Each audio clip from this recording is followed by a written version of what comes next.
This program is sponsored by Bet's Gold Coin. Join us for good food, fun, and hospitality. Bet's Gold Coin, family-friendly restaurant and sports tavern. Hi there, Bob Orchard, coming to you from Old Town Mariposa. And I'm here in Old Town Studio with brother Jason and Jeremy sweating it out in our studio. We just had a brother hug too. That was a brother hug? That's about as brother. You know, that's as good as we get. All right, brother hug.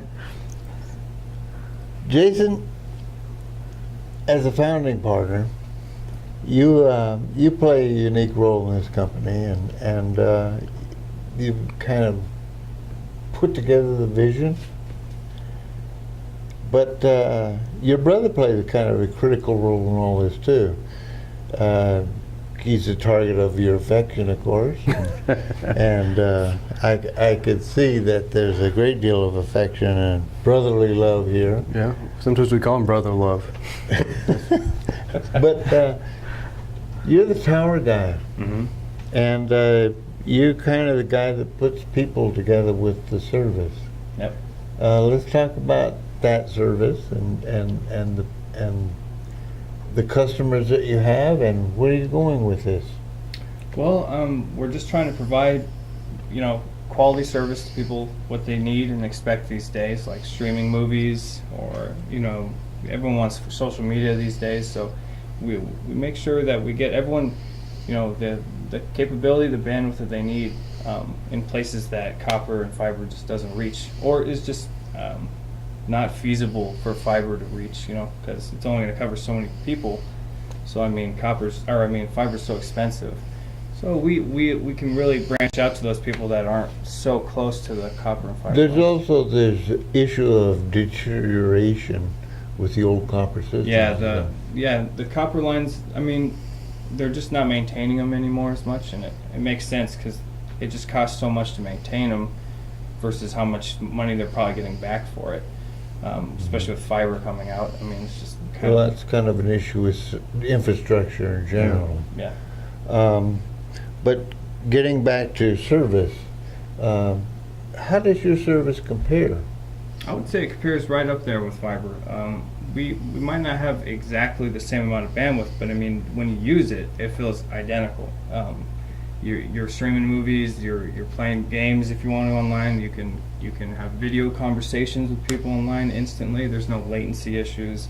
It's really good stuff. Okay. Now, I'm an ex-paratrooper. I'm used to being in high places. Mm-hmm.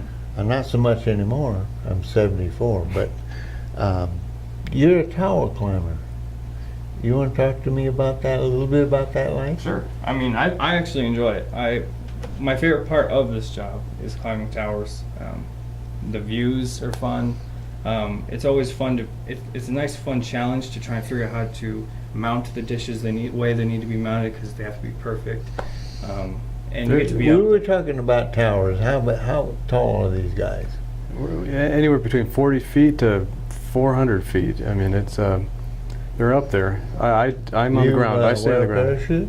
Yeah. No, but we do climb with safety ropes. Okay.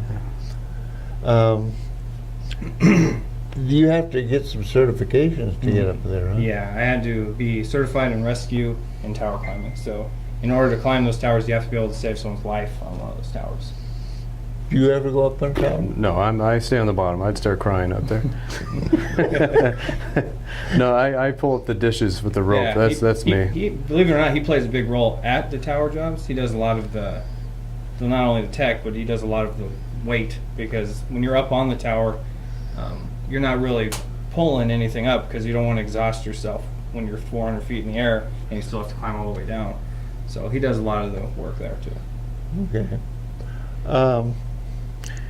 When you're installing these systems, this is all line of sight, and so copper fiber not so much affected by elements like rain, water, smoke. lightning?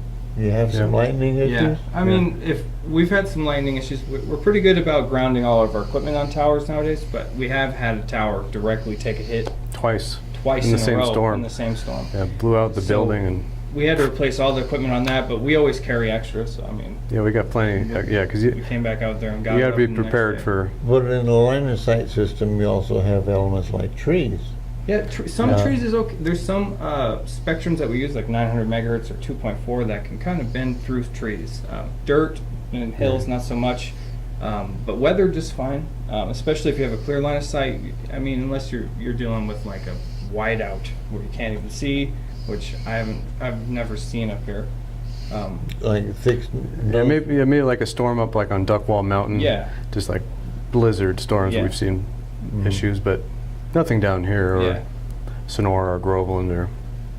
So Rain at is this, fine. we're at 3,000-4,000 feet, so you don't really have that. No, not so much. I mean, you would if you. It depends how picky you are at the home for a signal. We make sure that there's always plenty of buffer there. Yeah. In case there is a bad storm. I mean, we could just hook up anybody through anything, but I mean, they'd be calling you all the time. Yeah, we and make sure don't- that everyone has. I think what we call is a rain fade. Yeah, or fade margin. Yeah, so that if there is a bad storm, they're of good enough signal that if it happens, they'll still have plenty of bandwidth. Now, I want to finish this off with something I find really exciting. Wi-Fi, community Wi-Fi. Mm-hmm. You want to talk to me about that? Sure. Well, we have 2 towns set up right now in Groveland and Coulterville, to where if you're walking up and down the main street, you can use your devices to use the internet free of charge. It's a cool thing for people that not only test our service, but it's also cool because I like the idea of being a tourist. If I was a tourist in town, and you're eating a sandwich or something like that, and you want to look up what you want to do, there's a way to do that free of charge. And they'll come back again because they'll be like, hey, remember Mariposa? They had really good Wi-Fi there, Yeah. so we'll stop and get some food there. So you don't think this interferes with your business principles? I wouldn't think. No. I wouldn't think so. If anything, I think it'd let people see how good the service is, and they'll want to take it home and do it there too. So when you're thinking of expanding your service into Mariposa, Yeah. is that the concept that you might Yeah, we're looking to do that here and Jamestown downtown, and as well as Greeley Hill. So that's all pretty soon. all on the board? Yep. Now, what would that involve? It's just the only thing is time right now. Really, we got everything ready to go. It's just we got so much on our to-do list. Really? Yeah. But you're Well, on you're there. young men. You've got 18 hours a day? Yeah. Oh, I forgot you're married, right? Yeah. Yeah. Well, not me, but Yeah, I got really important things to do afterwards. I got to watch the X-Files on Netflix. That's important after work. So. I have to play with dinosaurs with my kid. Okay. But community Wi-Fi. Now, let's be absolutely clear what we're talking about here. Okay. This is a tower that you have, well, let's say up in Mount William, Yep. Mm-hmm. and then it'll be beamed signals to a tower that'll be located someplace centrally in Mariposa. Well, usually the 2 ways we've done it so far, in Groveland and Coulterville, we get a line of sight from the tower that shoots down to a radio, and from that radio, it goes directly into the Wi-Fi unit itself. So usually we use the businesses along the strip, and as long as they're willing to, help the community by giving the community free Wi-Fi, we put up a tiny little radio on their building that kind of spreads the signal throughout the Yeah, strip. so usually there's 3 or 4 businesses that will help out, like in Groveland, like Hotel Charlotte or Groveland Hotel. Usually everyone's ready to go when Yeah, when we as soon as they ask. hear free Wi-Fi, And, well, from the business person, it makes good sense. Our customers, my wife and I own the Gold Coin, and our customers all are connected. They walk in with their cell phones on or their laptops. Mhm. And so hooking up to our Wi-Fi really taxes our system because our business runs on the internet as well. yeah. So it'd be nice to have a separate one. Yeah, for the public to use. So having community Wi-Fi would really expand our business reach.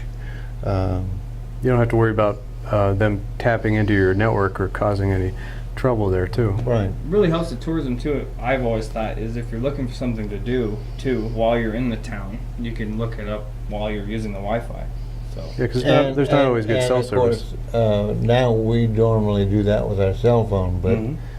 that comes in with some astronomical cell phone bills. yeah, Yeah. Or Yeah, just My body wife service. reminded me of that this morning, but this is a really kind of an exciting expansion of your service into our community. You're introducing a new service in our community, and you're introducing a concept of building us a community Wi-Fi system. Do you need any help from us as business people here? in Well, town? once we are about ready to get started, yeah, we'll probably go Yeah. door to door and find the good spots, and hopefully there's a lot of cooperation we can Yep. and put it on the buildings. The more people willing to help out, the better coverage and service it'll be. You know, I've had a good time with you guys. I hope you come back. Do we get to keep the hats? No, you don't Oh, get to man. keep the hat. All right. That's my hat. That's Yeah. my summer hat. I like this hat. And this hat belonged to Frank Long, and he was a real patriarch of this county, of this community. Well, that's why I wore it. I knew that already. Well, it was for the guy in charge, the founding partner. Folks, again, this is Jeremy and Jason. They're from Conifer Communications, and they're based out of Groveland in Tuolumne County. That's a little to the north of us here. But, they are part of the internet entrepreneurs that are making this community and our region special. Anyway, thank you for joining us. We're going to have these guys back someday, if they don't get too rich and famous, Yeah. and talk more about this technology, because this is a growing area, and we're having a lot of fun with it. So see you later.